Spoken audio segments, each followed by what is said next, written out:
ছিলেন, মন্দির নাম দিয়েছেন, যদিও খাতায় কলমে সাংস্কৃতিক কেন্দ্র।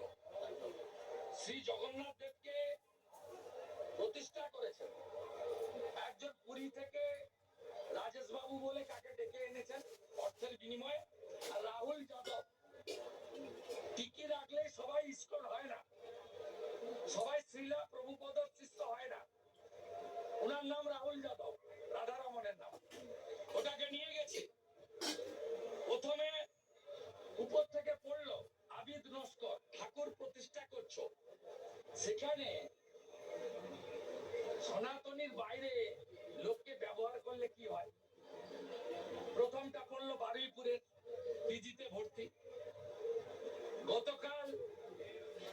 গত পরশু পড়েছে দেবগঙ্গার আরেকটা মিস্ত্রি। সম্পূর্ণভাবে পাপ কাজ করছেন, তাই ঈশ্বর এগুলো মেনে নিচ্ছেন না। তদুপরি জগন্নাথ দ্বিতীয় জগন্নাথের মন্দির হয় না। জগন্নাথ সবার মঙ্গল করুক। যারা পুরী যেতে পারেননি বা সময়ের অসুবিধায় যেতে পারেন না, দূর বলে আপনারা আসুন দীঘার এই পুণ্যভূমিতে জগন্নাথ দর্শন করুন। জয় জগন্নাথ। সনাতনী সভাতে আমাদের কোনো অসুবিধা নেই।